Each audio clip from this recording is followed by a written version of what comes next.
សួស្តីបងប្អូនទាំងអស់គ្នាអញ្ចឹងនៅក្នុងវីដេអូនេះគឺខ្ញុំនឹងធ្វើការបង្រៀនបងប្អូនទាក់ទងជាមួយនឹងរបៀបនៅក្នុងការមើលទៅលើ candlestick អូខេអញ្ចឹងចំពោះ candlestick គឺមានតែពីរទេគឺទី1គឺ bullish និងទី2គឺ bearish អឺ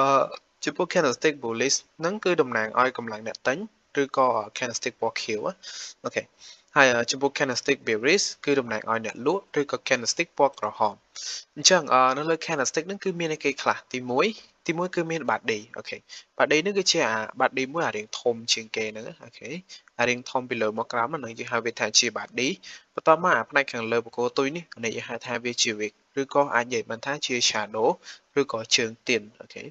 យើងអាចនិយាយថាជើងទៀនក៏បាន shadow ក៏បានឬក៏ wick ក៏បានអូខេអញ្ចឹងចំពោះ candlestick bullish គឺកម្លាំងអ្នកទិញអញ្ចឹងកម្លាំងអ្នកទិញគឺទិញនៅផ្នែកខាងក្រោមឬក៏យើងនិយាយបានថា open នៅផ្នែកខាងក្រោមហើយធ្វើការបិទនៅផ្នែកខាងលើនេះអូខេអានេះគឺជា candlestick bullish អញ្ចឹងណាហើយនៅផ្នែកខាងលើនៃ shadow យើងនិយាយបានថាវាជាកំពូលឬក៏ជា high ហើយផ្នែកខាងក្រោមនៃ shadow គឺជាផ្នែកបាតឬក៏ផ្នែក low អូខេ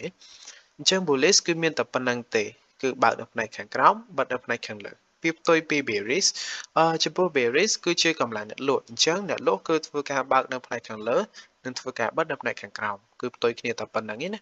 ហើយចំពោះផ្នែកខាងលើនេះគឺជា high ឬក៏កំពូលរបស់វាដូចគ្នាផ្នែកខាងក្រោមគឺជាបាតដូចគ្នាអញ្ចឹងសរុបទិន្នន័យមកចំពោះកម្លាំង candlestick bullish គឺតំណាងឲ្យអ្នកទិញហើយអ្នកទិញគឺទិញនៅផ្នែកខាងក្រោមបិទនៅផ្នែកខាងលើហើយបិទជា candlestick ពណ៌ខៀវ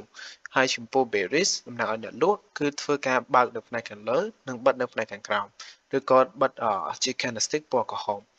អញ្ចឹងរបៀបនៅក្នុងការមើល candlestick គឺមានតែប៉ុណ្្នឹងទេហើយ